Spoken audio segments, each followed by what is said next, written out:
बिस्मिल्लाहिर्रहमानिर्रहीम। अस्सलाम वालेकुम। ऑफ द स्क्रीन में खुशामदीद। समरिक्रम इमरान खान का दौरा रूस, जिसे भारतीय पहले ही अपने खिलाफ देख रहे थे, अब ऐसे मौके पर जब इमरान खान रशिया पहुंचे हैं और वहां पर उनका रेड कॉर्पोरेट पुरतपाक इस्तकबाल किया गया है और इमरान खान की मौजूदगी में ही रशियन प्रेसिडेंट ने यूक्रेन पर हमले का फैसला करके उसका बाकायदा आगाज भी कर दिया है। इसे अब भारतीय बड़े साजिशी अंदाज में देख रहे हैं। भारतीय मीडिया देखें तो ऐसा लग रहा है जैसे रशिया ने यूक्रेन पर नहीं बल्कि पाकिस्तान ने यूक्रेन पर हमला किया है। साथ ही साथ चीन के सदर का जो बयान अब पुतिन और रशिया को लेकर सामने आ रहा है, उस पर भी भारतीयों की चीखें सातवें आसमान तक पहुंच रही हैं। भारतीय जो अमेरिका की तरफ अपना सारा वजन डालते नजर आ रहे हैं, उन्हें सबसे ज्यादा तकलीफ यह है कि रशिया में इमरान खान का ऐसा इस्तकबाल क्यों हुआ जैसा कभी नरेंद्र मोदी का ना हुआ। स्ट्रेट प्रोटोकॉल के बाद जिस तरह यूक्रेन पर रशिया ने हमला किया है और फिर भी अभी तक की न्यूज के मुताबिक इमरान खान की पुतिन के साथ मुलाकात तय है।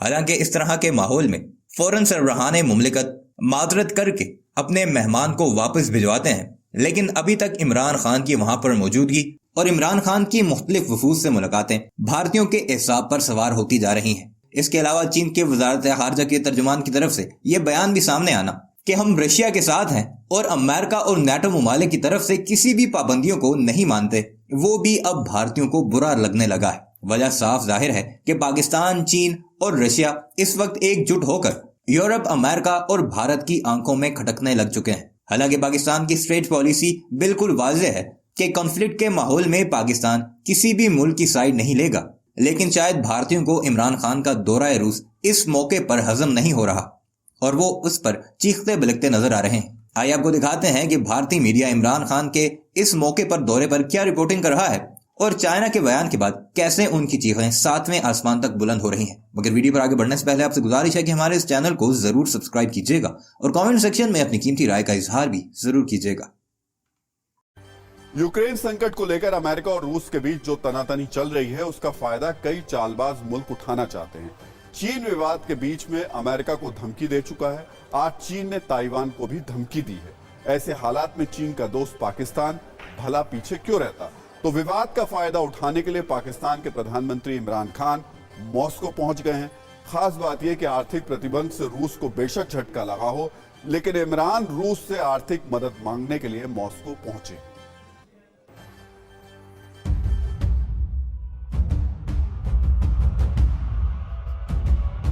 डोनेस्क और लुहांस्क में बम बारूद बरस रहा है। रूसी फौज यूक्रेन बॉर्डर पर डटी हुई। पूरी दुनिया की नजर रूस के अगले कदम पर। अमेरिका और ब्रिटेन जैसे देश रूस पर बैन लगा रहे हैं। अमेरिका दूसरे देशों को रूस के रिश्ते तोड़ने के लिए धमका रहा है। ऐसे माहौल में अमेरिका के पिट्ठू पाकिस्तान के पीएम इमरान खान मॉस्को पहुंचे।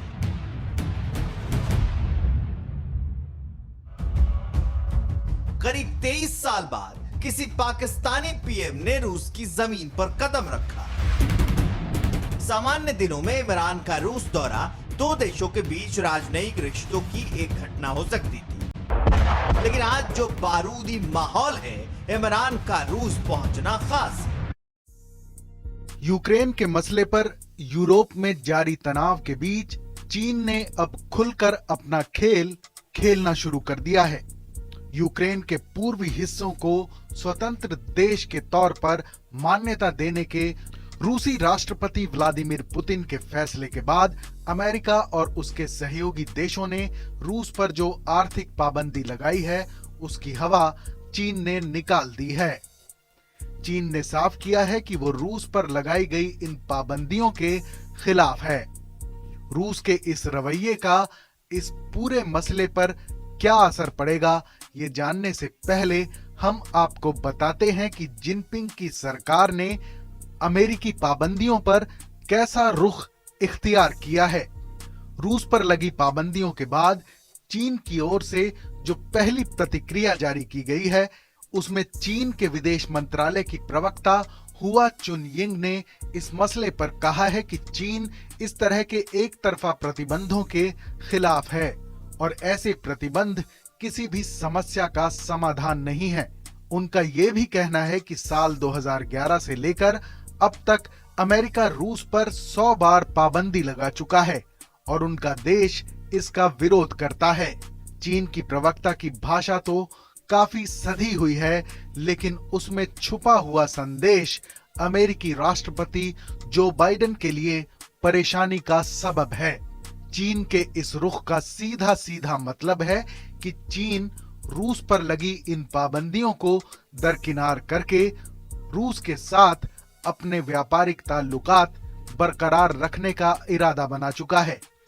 और अगर ऐसा होता है तो अमेरिका की ये पाबंदियां एक मजाक बनकर रह जाएंगी। किसी भी तरह की आर्थिक पाबंदियां तभी कामयाब होती हैं जब उनका असर पूरी दुनिया के व्यापार पर हो।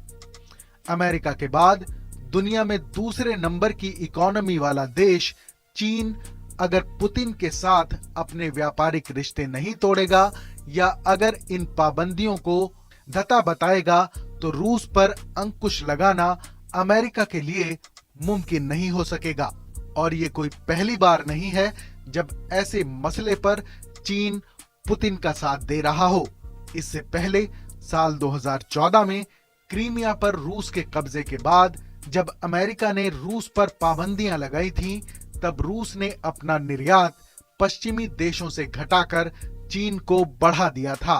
रूस की इकोनॉमी उसके तेल और नेचुरल गैस के निर्यात पर फल फूल रही है। यूरोप की कुल गैस की खपत की 24% सप्लाई रूस ही करता है। ऐसे में इन पाबंदियों के बाद अगर यूरोप के देश रूस से गैस खरीदना बंद कर देंगे तो रूस के पास चीन के जरिए अपना निर्यात बढ़ाने का विकल्प मौजूद रहेगा। यही नहीं, रूस के ऐसे मुश्किल वक्त में उसका साथ देकर चीन एक तीर से कई निशाने भी साध रहा है। इकोनॉमी में भले ही चीन काफी आगे निकल गया हो, लेकिन घातक हथियारों के मामले में रूस उससे बेहद आगे है। रूस अपनी एडवांस टेक्नोलॉजी ज्यादा देशों के साथ साझा नहीं करता है। ऐसे में मदद की एवज में जिनपिंग रूस से बड़े हथियार भी खरीद सकते हैं। रूस के साथ अपनी नजदीकी का फायदा उठाकर चीन एशिया में अपनी दादागिरी और बढ़ा सकता है, जिसका सीधा असर भारत के साथ उसके बॉर्डर पर पड़ सकता है।